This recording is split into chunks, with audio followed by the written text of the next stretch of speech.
Good morning guys.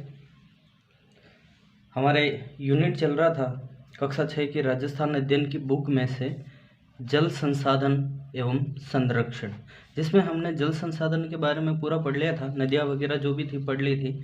अब संरक्षण, इसके बारे में जल जो संरक्षण कैसे करते हैं उसके बारे में हम पढ़ेंगे। अब संरक्षण का मतलब क्या है यानी अब जैसे जल के बारे में, उसको कैसे इकट्ठा करेंगे, उसको संचय मतलब जल का संचय करने के लिए किन किन तकनीकों का प्रयोग किया जाता है या फिर जल को कैसे संचय किया जाता है उसके बारे में हमको पढ़ना है। ठीक है, तो उसमें उसको झीलों के माध्यम से यानी झीलों में पानी रोक कर, ठीक है, और जल संरक्षण की कुछ विधियाँ होगी उसके बारे में हम पढ़ेंगे। तो हम जैसे प्रमुख झीलों के बारे में अगर पढ़ते हैं, जो कक्षा 6 में हमारी दे रखी है, उसमें हम अगर प्रमुख झीलों के बारे में अगर पढ़ते हैं तो झीलों को हम दो भागों में बांट देते हैं। राजस्थान में जो झीलें हैं वो दो प्रकार की है। ठीक है, एक तो हो गई खारे पानी की झीलें, खारे पानी की झीलें,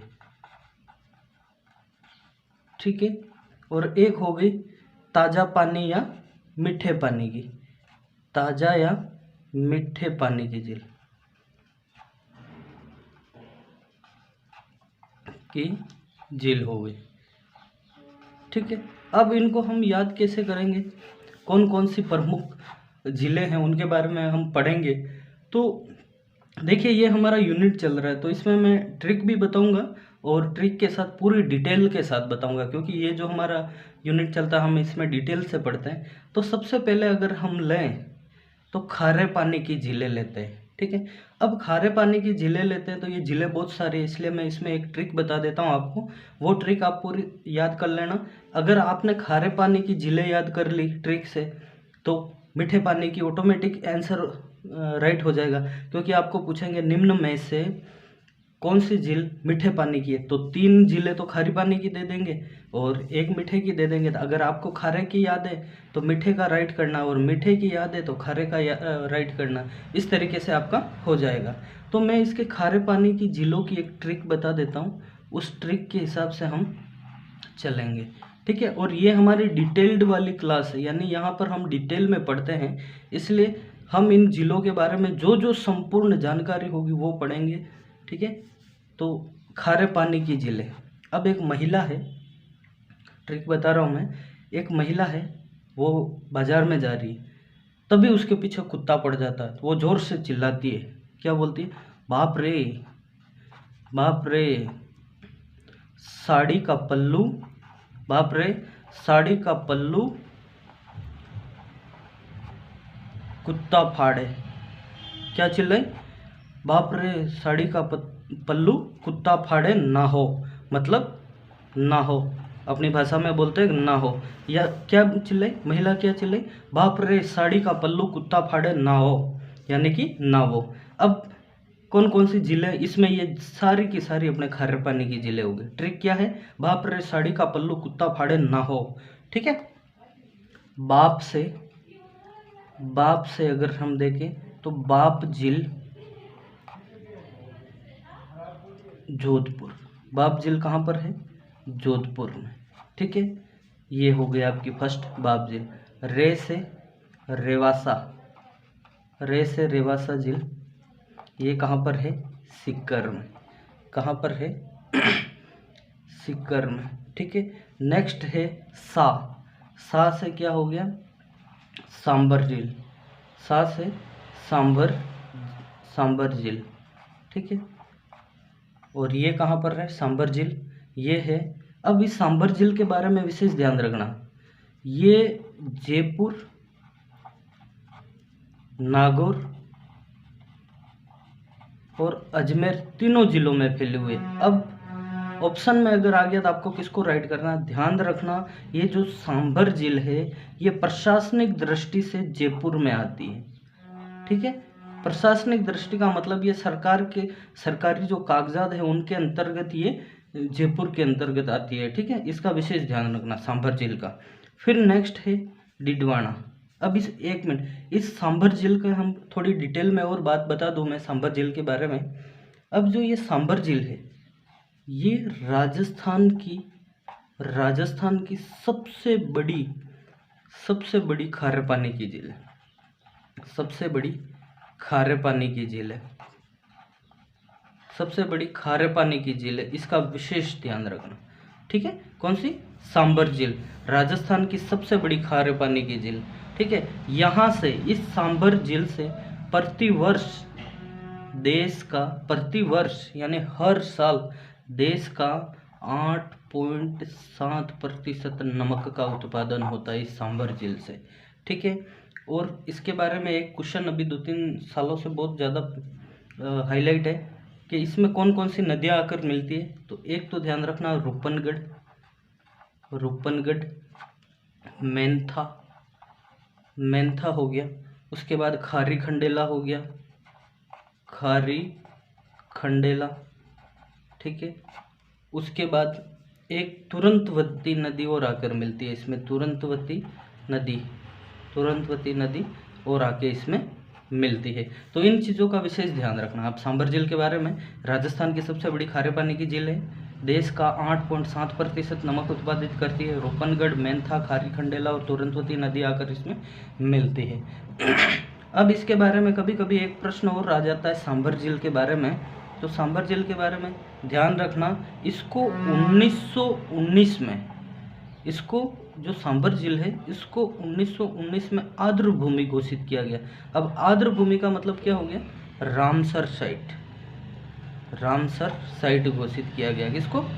सांबर झील को। कब किया गया? 1990 में। ठीक है, अब यहाँ पर नमक के उत्पादन के लिए या नमक के जो शोधन का कार्य है उसके लिए 1964 में यानी कि 1964 में सांभर सॉल्ट लिमिटेड की स्थापना की गई। कि 1964 में। अब स्थापना वगैरह आजकल कोई नहीं पूछता है, इसके बारे में एक ही चीज़ ध्यान रखना, ये केंद्र सरकार का उपक्रम है।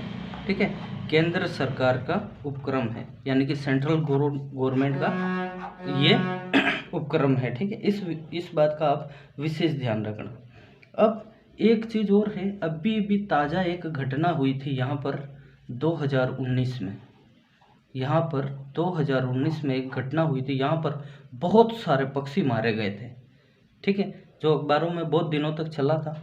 तो उन पक्षियों में किस बीमारी के कारण वो पक्षी मारे गए थे? 2019 में बोटुलिज्म नामक एक बीमारी आई थी जो पक्षियों में हुई थी।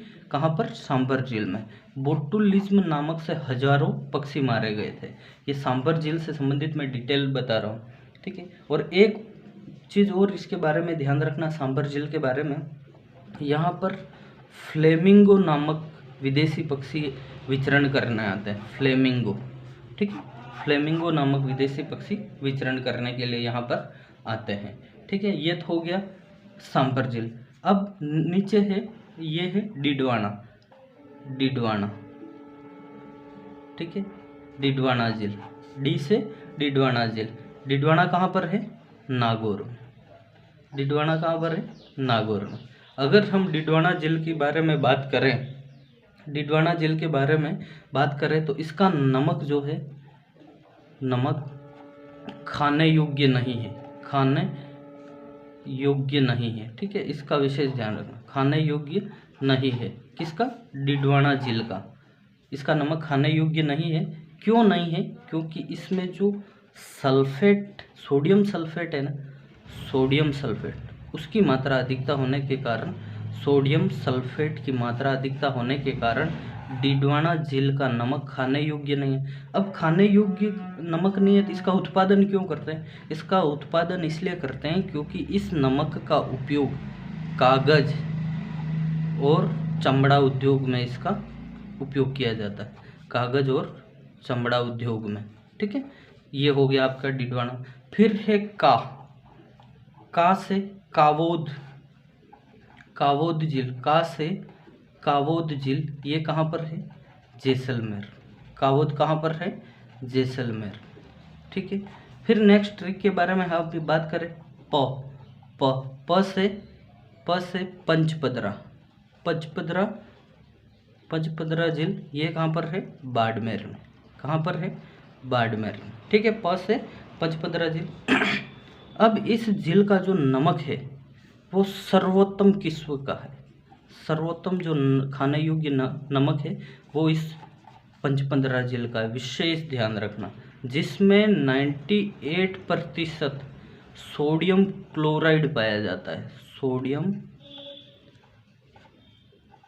क्लोराइड पाया जाता है। क्लोराइड पाया जाता है। ठीक है, 98% सोडियम क्लोराइड पाया जाता है। ठीक है, अब यहाँ पर एक विशेष ध्यान रखना, इस पचपदरा झील जो है यहाँ पर एक खारवाल जाति के लोग रहते हैं। किस जाति के? खारवाल जाति के लोग रहते हैं, जो मोरली नामक झाड़ी, मोरली एक झाड़ी है, मोरली नामक झाड़ी की टहनियों से, एक मोरली नामक झाड़ी है उसकी टहनियों से नमक का उत्पादन करते हैं। किसका? नमक का उत्पादन, और वो भी स्फटिक नमक। ठीक है, स्फटिक नमक का उत्पादन करता है। कौन से? खारवाल जाति। तो ये इस पचपदरा झील की विशेषता होगी। लेकिन वर्तमान में जो ये पचपदरा झील है इसमें नमक उद्योग बंद है। क्यों? यहाँ पर एक अभी आपको ध्यान हो तो पचपदरा रिफाइनरी का काम चल रहा है, उसकी वजह से वर्तमान में ये यहाँ पर नमक उद्योग बंद है। ठीक है, ये हो गया आपके पचपदरा झील। फिर नेक्स्ट है लूणकरणसर। अब लूणकरणसर, लू से लूणकरणसर, लूणकरणसर ये कहाँ पर है? बीकानेर। ठीक है, ये बीकानेर। फिर है कू से कुचामन, कू से कुचामन ये कहाँ पर है? ये नागौर में। कू से कुचामन ये कहाँ पर है? नागौर में। ता से ताल छापर, ता से ताल छापर, ता से ताल छापर ये कहाँ पर है? चूरू में। ठीक है, ता से ताल छापर ये चूरू में है। ठीक है, फा, फ ये जो फ है, फ से फलोदी, फलोदी झील ये कहाँ पर है? जोधपुर में। फलोदी जोधपुर में।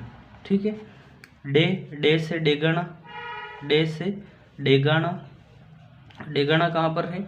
नागौर में। डेगाना कहाँ पर है? नागौर में। ठीक है, ये हो गया।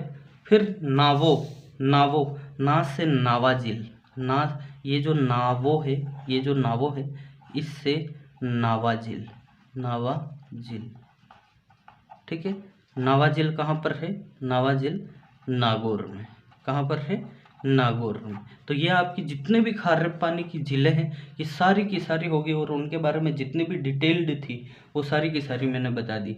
यानी कि इसमें ट्रिक भी होगी, डिटेल से भी होगी, यानी कि जितने भी एग्जाम होंगे उनमें इनसे बाहर कुछ नहीं है। जितना हो सके उतना मैंने देने की कोशिश की। अब हम अगर नेक्स्ट बात करते हैं, नेक्स्ट अगर हम बात करें तो बात करेंगे हम मीठे पानी की झील। ठीक है, मीठे पानी की झील, मीठे पानी की झीलों के बारे में हम बात करेंगे। अब मीठे पानी की झीलों की ट्रिक है, एक लड़का है और एक पिताजी है, उसके पिताजी हैं, वो दोनों बैठे बैठे बात कर रहे हैं। तो उसके पिता उस जो लड़का है उसके दिमाग में ये आता है कि मेरे पापा जी बार बार एक पूरन नाम के अंकल है उससे यार खेल में हार जाते हैं, वो तो मैं इनको कुछ कहता हूँ। तो वो अपने पिताजी से कहता है कि पिताजी आप पूरण पर बापूजी फतह करना सीखो। क्या बोलता है वो लड़का? पूरण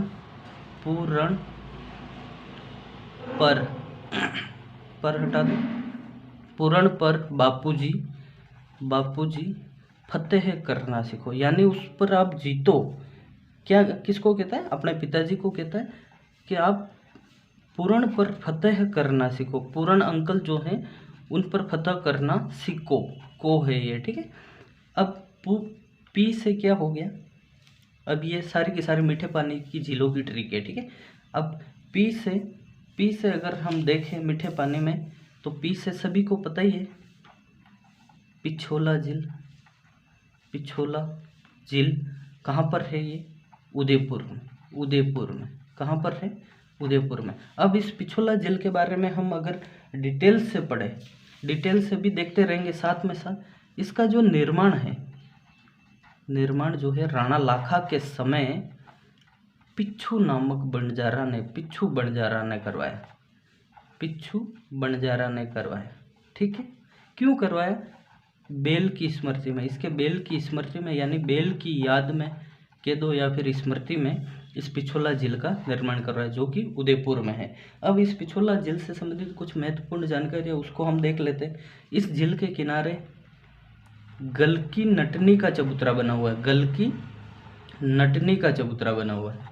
गलकी नटनी का चबूतरा बना हुआ है, ठीक है। एक और पॉइंट इसका हम देख लेते हैं, वो है यहाँ पर इस झील में सौर ऊर्जा से संचालित नाव चलती है। सौर ऊर्जा से संचालित नाव, ठीक है।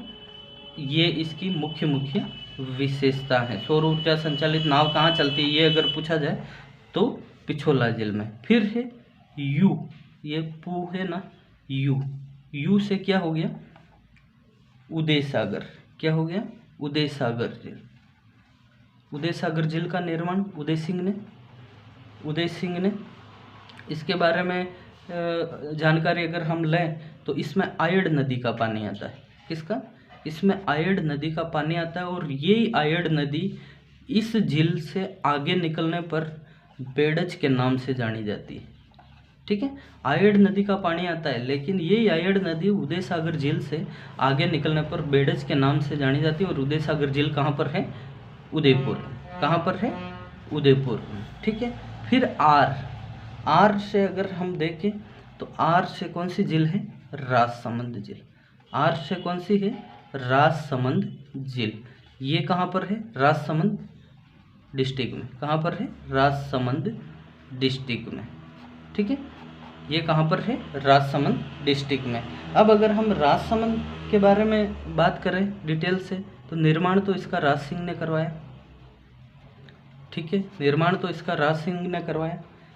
इसके जो ये राजसमंद झील है, इसके उत्तरी जो भाग है, उत्तरी भाग पर 9 चौकी पाल बनी हुई है, ठीक है। 9 चौकी बनी हुई है, जिसको 9 चौकी पाल के नाम से जानते हैं, ठीक है। किस झील के किनारे 9 चौकी है? तो ये राजसमंद झील के किनारे 9 चौकी है, ठीक है। अब यहाँ की एक सबसे इम्पोर्टेंट बात है, वो है यहाँ पर 25 संगमरमर के जो शिलालेख हैं, 25 संगमरमर के शिलालेखों पर 25 संगमरमर के शिलालेखों पर रणछोड़ भट्ट द्वारा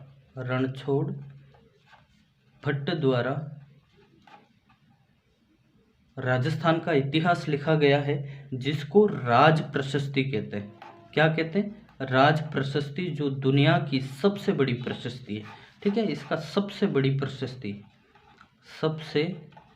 प्रशस्ति, ये विशेष ध्यान रखना, ठीक है। रणछोड़ भट्ट द्वारा लिखित राज प्रशस्ति, राजसमंद झील के किनारे 25 संगमरमर के शिलालेखों पर राजस्थान का इतिहास लिखा गया, ठीक है। यही राज प्रशस्ति के नाम से जाना जाता है। अब अगर हम नेक्स्ट बात कर रहे हैं, आर हो गया, फिर आर के बाद ए का मतलब हो गया आना सागर झील।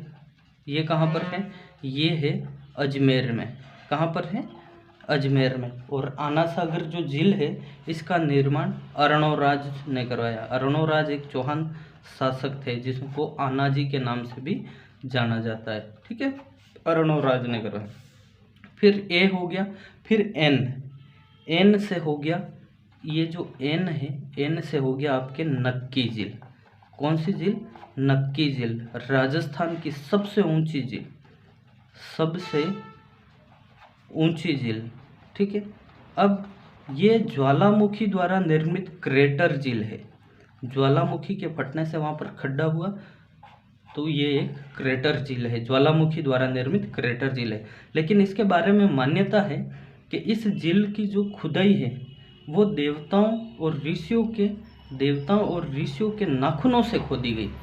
देवताओं के नाखूनों से खोदी हुई, इसके बारे में मान्यता है ये सिर्फ, ठीक है, मान्यता, यानी किंवदंतियाँ जो लोग बात करते हैं उसके हिसाब से। एन हो गया, ठीक है। अब नेक्स्ट है बा। बा से बाल समंद, और बाल समंद झील कहाँ पर है? बाल समंद जो झील है ये है अपने जोधपुर में।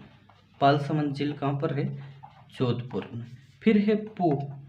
पू से पुष्कर झील, इसके बारे में भी विशेष ध्यान रखना क्योंकि यहाँ पर इसके किनारे पुष्कर मेला लगता है, ठीक है। अगर हम पुष्कर झील के बारे में डिटेल से अगर पुष्कर झील के बारे में देखा जाए तो पुष्कर झील जो है ये अजमेर में स्थित है। यहाँ पर राजस्थान का सबसे बड़ा रंगीन मेला लगता है, इसका विशेष ध्यान रखना, जिसमें विदेशी लोग भी आते हैं, ठीक है। ये पुष्कर झील से संबंधित जो जानकारी है वो है। और ये इसके बारे में विशेष एक ध्यान रखना, राजस्थान की सबसे बड़ी प्राकृतिक मीठे पानी की झील है। अब प्राकृतिक क्या है? जिसको इंसानों ने नहीं बनाया, प्रकृति द्वारा निर्मित है, ठीक है। और इसके बारे में यही ध्यान रखना, आपके पुष्कर झील जो है प्राकृतिक मीठे पानी की सबसे बड़ी झील है। और इस पुष्कर झील के किनारे 52 घाट बने हुए हैं। कितने? 52 घाट बने हुए हैं। ये हो गया पू से। अब जी से अगर हम देखें, ये जो जी है, जी से जयसमंद झील। कौन सी? जयसमंद झील। ये कहाँ पर है? जयसमंद झील उदयपुर डिस्ट्रिक्ट के अंतर्गत आती है। ये जयसमंद जो झील है उदयपुर के अंतर्गत आती है। इसके बारे में विशेष ध्यान रखना, इसका जो निर्माण है वो जय सिंह ने करवाया, ठीक है। इस झील को ढेबर झील के नाम से भी जानते हैं, ढेबर झील, ठीक है। इस झील के अंदर 7 टापू है। कितने टापू है? 7। उनमें से सबसे बड़ा जो टापू है उसका नाम है बाबा का भाखड़ा। बाबा का भाखड़ा, ठीक है। और छोटा जो टापू है सबसे छोटा, उसका नाम है प्यारी। क्या नाम है? प्यारी, ठीक है, प्यारी, ठीक है, प्यारी नाम है। अब इसके बारे में और अगर हम बात करें तो इसमें एक टापू है जिसका नाम है बाबा का मगरा। क्या नाम है? बाबा का मगरा। उस टापू पर होटल आइसलैंड बनी हुई है, होटल आइसलैंड बनी हुई है, ठीक है। ये इसका मुख्य पॉइंट है। और एक चीज़ और, जयसमंद से 2 नहरें निकाली गई है, ठीक है। कितनी नहरें? 2 नहरें। एक का नाम है श्यामपुरा, और दूसरी का नाम है भाट। यानी कि जयसमंद झील से 2 नहरें निकाली गई जिसका नाम है, एक तो श्यामपुरा और एक का नाम है भाट। ये जयसमंद से संबंधित हो गए, तो ये जी हो गया। फिर है फतह। फतह पूरा लेना है आपको। फतह से हो गया फतह सागर झील। फतह सागर झील, जिसको देवाली तालाब के नाम से भी जाना जाता है, ये उदयपुर की सबसे फेमस झील है। और ये कहाँ पर है? उदयपुर में। कहाँ पर है? उदयपुर में, ठीक है। अब इसकी डिटेल के बारे में हम अगर बात करें तो इस जो फतेह सागर है, इसकी जो आधारशिला रखी थी, इसकी जो आधारशिला जो रखी थी, यानी कि नींव जो रखी थी, वो ड्यूक ऑफ कनॉट ने रखी थी। ड्यूक ऑफ कनॉट ने रखी थी। ड्यूक ऑफ कनॉट ने रखी थी, ठीक है। फतेह सागर, इसका जो निर्माण है, फतेह सागर झील का जो निर्माण है, ये जय सिंह ने करवाया। विशेष ध्यान रखना, निर्माण सबसे पहले जय सिंह ने करवाया, लेकिन इसका जो जीर्णोद्वार है, यानी कि जो वापस काम करवाया, सही करवाया, वो फतेह सिंह ने करवाया, ठीक है। फतेह सिंह ने। निर्माण किसने करवाया? जय सिंह ने। और जीर्णोद्वार फतेह सिंह ने। तो ये प्रमुख जो जिले हैं वो हो गई। अब करना बापूजी, फतह करना सीखो। सी से अगर हम करना, ये इसको नेगेट कर लेना, सी से सिलीसेट झील। सिलीसेट झील ये कहाँ पर है? सिलीसेट झील ये अलवर में है, अलवर में, ठीक है। को से कोलायत। कोलायत झील कहाँ पर है? ये है बीकानेर। कहाँ पर है? बीकानेर, तो ये आपकी प्रमुख प्रमुख जो ज़िले हैं वो होगी। अब कुछ ज़िले और हैं जो आपको मैं नेक्स्ट पेज पर बता देता हूँ, जो ध्यान रखना विशेष आप। एक तो अभी भी जो ज़्यादातर उदयपुर के बारे में एक झील आ रही है एग्ज़ाम में, उसका नाम है रंगसागर। रंगसागर झील। रंगसागर झील कहाँ पर है? तो उदयपुर में। कहाँ पर है? उदयपुर। ठीक है। एक झील है अपनी स्वरूप सागर। स्वरूप सागर, स्वरूप सागर झील के बारे में ध्यान रखना, ये भी उदयपुर में। कहाँ पर है? उदयपुर में। ठीक है। उसके बाद अगर हम बात करें फाय सागर, फाय सागर ये जो झील है ये है अजमेर में, अजमेर में। ठीक है। उसके बाद अगर हम बात करें गजनेर झील, गजनेर झील ये कहाँ पर है? ये है बीकानेर में। गजनेर जो झील है ये बीकानेर में है। ठीक है। उसके बाद कायलाना झील, कायलाना झील जो है ये कहाँ पर है? ये जोधपुर में। तो ये आपकी प्रमुख प्रमुख जितने भी झील है राजस्थान की वो हमने बात कर दी, ये सभी की सभी मीठे पानी की झील है। ठीक है। और ट्रिक भी हो गई, डिटेल्ड में भी हो गया। अब अपना एक छोटा सा टॉपिक है इसके साथ, जल संरक्षण की विधियाँ। अब जल को संचय कैसे किया जाता है उसके बारे में देखना है। तो हमारे राजस्थान में कुछ जल संचय करने की कुछ प्रणाली है या तकनीक है। जैसे एक रूफ टॉप जल संचयन, जो राजस्थान अध्ययन की किताब में दे रखा है वही बता रहा हूँ मैं।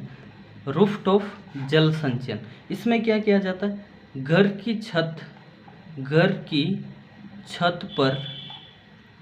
पर गिरे वर्षा जल को, घर की छत पर गिरे वर्षा जल को घर के नीचे बने होद में या फिर टांका, घर के नीचे बने होद हो जाए, टांका हो जाए या फिर कुएं हो जाए, उसमें एकत्र करना। ठीक है। रूफटॉप जल संचयन का मतलब क्या है? घर की छत पर गिरे वर्षा जल को घर के नीचे बने होद, टांका या कुएं नुमा कोई आकृति है उसमें एकत्र करना रूफटॉप जल संचयन कहलाता है। ठीक है। वाटर हार्वेस्टिंग, वाटर हार्वेस्टिंग क्या है? तो वर्षा के जो व्यर्थ बहता हुआ जो पानी है उसको भूमिगत करना, किसी जगह रोक कर भूमिगत करना वाटर हार्वेस्टिंग है। ठीक है। फिर एक है टांका ये है जल संरक्षण हेतु, यानी जल को रोकने के लिए खुदा घर में जो कुएनुमा जो आकृति होती है वो जल संरक्षण के लिए कुएनुमा संरचना या होद बोल दो इसको, कोई होद है घर के अंदर उसको टांका कहते हैं। फिर है एक खड़ीन का विशेष ध्यान रखना। खड़ीन ढलान पर जल संचयन की, यानी जल संचयन की संरचना जो है वो हो गई संरचना।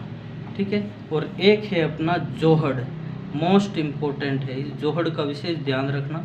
जोहड़ ऐसा एक गड्ढा होता है जिसमें वर्षा जल को रोका जाता है। जोहड़ एक गड्ढा टाइप आकृति होती है जिसमें वर्षा जल को रोका जाता है। इसको जैसे हम अगर उदाहरण के तौर पर देखें, जो छोटे छोटे तालाब होते हैं, छोटा तालाब भी बोल सकते हैं इसको, तो ये आपके जल संरक्षण करने के जो भी तकनीक है वो सारी की सारी आ गई। तो इसी के साथ ये अपना राजस्थान अध्ययन का जो पाठ चल रहा था जल संसाधन और संरक्षण, वो पूरा यहाँ पर ख़त्म होता है। नेक्स्ट क्लास में हम नेक्स्ट जो पार्ट होगा वो लेंगे। ठीक है। तो इसी के लिए आज के लिए इतना ही। आज वाली जो क्लास है उसमें हमने ट्रिक भी देखी और डिटेल में भी देखा है, इससे बाहर कुछ नहीं, इसलिए विशेष ध्यान रखना, इसको बढ़िया से उतार लेना। और एक चीज़ और ध्यान रखें, अगर इस क्लास से संबंधित आपको पीडीएफ चाहिए तो VS क्लासेज के नाम से मेरा VS क्लासेज जगन्नाथपुरा के नाम से मेरा टेलीग्राम चैनल बना हुआ है, जिसका लिंक मैं इस वीडियो के डिस्क्रिप्शन बॉक्स में डालूँगा। वहाँ से आप इस जो PDF है सारी की सारी जो व्यवस्थित राइटिंग में लिखी हुई है वो आप डाउनलोड करके प्रिंट करवा लें या खुद लिख लें। आज के लिए इतना ही। आपका बहुत बहुत धन्यवाद।